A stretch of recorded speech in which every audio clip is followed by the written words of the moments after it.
चलिए आज एक बहुत ही दिलचस्प सफर पर चलते हैं। ये सफर हमारे ही अंदर होता है, एक ऐसी फैक्ट्री में जो अंदाजा लगाइए कितनी लंबी होगी, पूरे 9 मीटर। जी हाँ, हम बात कर रहे हैं हमारे डाइजेस्टिव सिस्टम की, जो हमारे खाए हुए खाने को एनर्जी में बदलता है। तो चलिए इस पूरी प्रक्रिया को जरा करीब से समझते हैं। हम सब दिन में कई बार खाना खाते हैं, पर क्या कभी सोचा है कि वो पहला निवाला मुंह में जाने के बाद आखिर उसका होता क्या है? क्या वो बस ऐसे ही हमारे खून में मिल जाता है? शायद नहीं। असली कहानी तो इसके बाद ही शुरू होती है। तो असल में डाइजेशन यानी पाचन वो प्रक्रिया है जो हमारे मुश्किल खाने को, जैसे रोटी या सब्जी को, इतने सिंपल फॉर्म में तोड़ देती है कि हमारा खून उसे आसानी से एब्जॉर्ब कर सके और फिर शरीर के हर हिस्से तक एनर्जी पहुंचा सके। सोचिए, जैसे किसी फैक्ट्री में रॉ मटेरियल को फाइनल प्रोडक्ट में बदला जाता है, बिल्कुल वैसा ही कुछ। अब देखिए, इस पूरी डाइजेस्टिव फैक्ट्री के 2 मेन पार्ट्स हैं। पहला है आहार नली यानी एलिमेंट्री कैनाल। ये एक लंबा सा रास्ता है जो मुंह से शुरू होता है। और दूसरे हैं इसके हेल्पर्स, जिन्हें हम पाचक ग्रंथियां या डाइजेस्टिव ग्लैंड्स कहते हैं। ये कुछ ऐसे कमाल के जूसेस बनाती हैं जिनके बिना ये फैक्ट्री ठप पड़ जाएगी। और जब मैं कह रहा हूं लंबा रास्ता, तो मेरा मतलब सच में बहुत लंबा है। यकीन करेंगे, हमारी ये जो आहार नली है ना, इसकी कुल लंबाई लगभग 9 मीटर होती है। अरे, ये तो किसी 2 मंजिला इमारत से भी ज्यादा ऊंची हो गई। और कमाल की बात यह है कि ये सब कुछ हमारे ही अंदर एकदम परफेक्टली पैक्ड है। तो चलिए इस जर्नी की शुरुआत करते हैं, बिल्कुल वहीं से जहां हम पहला निवाला लेते हैं, यानी हमारे मुंह से, और देखते हैं कि खाना पेट तक पहुंचता कैसे है। पता है, डाइजेशन की शुरुआत असल में पेट में नहीं, बल्कि चबाने से ही हो जाती है। हमारे दांत एक टीम की तरह काम करते हैं। जो सामने के इंसाइजर्स हैं, वो खाने को काटते हैं। साइड के नुकीले कैनाइन्स उसे फाड़ते हैं, और जो पीछे के मोलर्स और प्रीमोलर्स हैं, वो उसे पीस कर एकदम बारीक कर देते हैं। ये डाइजेशन का पहला मतलब मैकेनिकल स्टेप। और जैसे ही हम चबाना शुरू करते हैं, हमारे मुंह में मौजूद सलाइवरी ग्लैंड्स लार यानी सलाइवा बनाना शुरू कर देती हैं।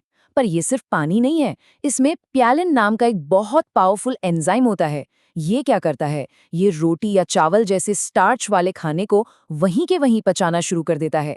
तो अगली बार जब रोटी खाएं तो याद रहे, डाइजेशन पेट में नहीं, मुंह में ही शुरू हो चुका है। अब सवाल उठता है कि ये एंजाइम आखिर है क्या? देखिए, आसान भाषा में कहें तो ये हमारे शरीर के वो सुपर वर्कर्स हैं जो डाइजेशन जैसी केमिकल रिएक्शंस की स्पीड को लाखों गुना बढ़ा देते हैं। सोचिए, अगर ये ना होते तो एक निवाला पचाने में शायद महीनों लग जाते। ठीक है, तो मुंह में चबाने के बाद खाना फेरिंक्स से होते हुए ओइसोफेगस यानी भोजन नली में जाता है। अब ये सिर्फ एक खाली पाइप नहीं है जो ग्रेविटी पर काम करे, नहीं, इसकी मांसपेशियां एक वेव की तरह, एक लहर की तरह सिकुड़ती हैं और खाने को नीचे धकेलती हैं। इसी कमाल की प्रक्रिया को पेरिस्टाल्सिस कहते हैं, और यही खाने को सुरक्षित पेट तक पहुंचाती है। अब खाना पहुंच गया है सफर के सबसे एक्साइटिंग स्टॉप पर, पेट में। यहीं से असली केमिकल गेम शुरू होता है, और इसमें पेट की मदद करने के लिए कुछ ग्लैंड्स भी शामिल होती हैं। हमारा पेट जो है वो एक जे शेप का मस्कुलर बैग जैसा है। इसका काम बिल्कुल एक मिक्सर ग्राइंडर की तरह है। ये खाने को चर्न करता है, मथता है और अपने पावरफुल जूसेस के साथ मिलाकर उसे एक सेमी सॉलिड पेस्ट जैसा बना देता है। पेट की दीवारों से निकलता है गैस्ट्रिक जूस। इसमें 3 चीजें होती हैं। एक तो है हाइड्रोक्लोरिक एसिड। ये इतना स्ट्रांग होता है कि खाने के साथ आए कीटाणुओं को मार देता है। फिर है पेप्सिन, एक एंजाइम जो प्रोटीन को पचाना शुरू करता है। और सबसे इंपॉर्टेंट, म्यूकस की एक मोटी परत। ये पेट की दीवारों को उसी पावरफुल एसिड से बचाती है। अगर ये ना हो तो पेट खुद को ही पचा लेगा। जैसा मैंने कहा, पेट ये सारा काम अकेले नहीं करता। इसके 2 बहुत इंपॉर्टेंट पार्टनर्स हैं, लिवर यानी यकृत और पैंक्रियस यानी अग्न्याशय। ये दोनों ग्रंथियां कुछ ऐसे जूसेस बनाती हैं जिनके बिना डाइजेशन पूरा हो ही नहीं सकता। लिवर हमारे शरीर की सबसे बड़ी ग्लैंड है। इसका एक मेन काम है बाइल जूस बनाना। ये बाइल गॉल ब्लैडर में स्टोर होता है। अब इसका काम क्या है? जब भी हम कुछ फैटी मतलब तेल वाला खाना खाते हैं तो ये बाइल उस फैट के बड़े बड़े दानों को छोटे छोटे दानों में तोड़ देता है। बिल्कुल वैसे ही जैसे बर्तन धोते वक्त साबुन तेल को तोड़ता है। इससे फैट को पचाना बहुत आसान हो जाता है। अब बात करते हैं पैंक्रियाज की। ये तो एक असली एंजाइम पावर हाउस है।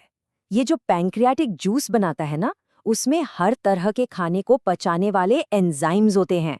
मतलब प्रोटीन्स के लिए ट्रिप्सिन, फैट्स के लिए लाइपेज और कार्बोहाइड्रेट्स के लिए एमाइलेज। सच में ये एक all in one digestive solution है। चलिए, पेट से अब खाना आगे बढ़ता है। अब ये जो सेमी डाइजेस्टेड पेस्ट है, ये सफ़र के सबसे आखिरी और सबसे ज़रूरी हिस्से में पहुंचता है, आंतों में, यानी इंटेस्टाइन्स में। यहीं पर न्यूट्रिएंट्स को एब्जॉर्ब करने का असली काम होता है।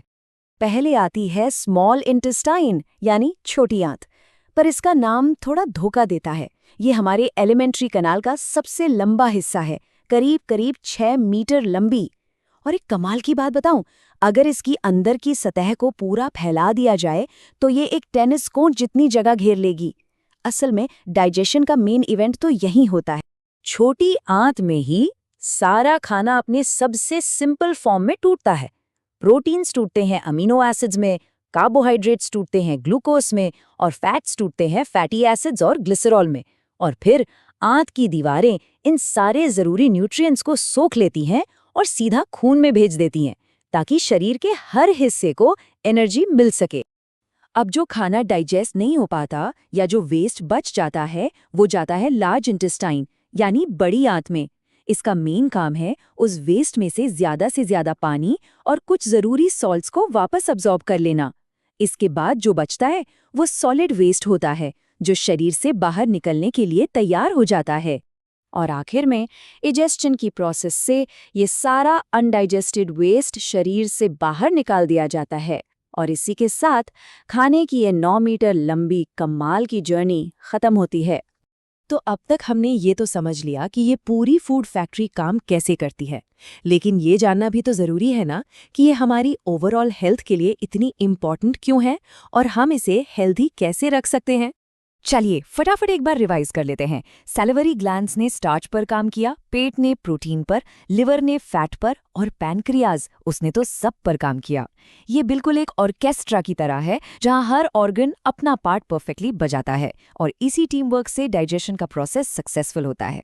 देखिए, हमारा ये डाइजेस्टिव सिस्टम बहुत अमेजिंग है, पर कुछ आदतें इसे बहुत नुकसान पहुंचा सकती हैं, जैसे स्मोकिंग या बहुत ज्यादा अल्कोहल। वहीं दूसरी तरफ एक बैलेंस डाइट, खूब पानी पीना और साफ सफाई रखना जैसी अच्छी आदतें इस पूरी फैक्ट्री को स्मूथली चलाने में मदद करती हैं। तो चॉइस पूरी तरह से हमारी है।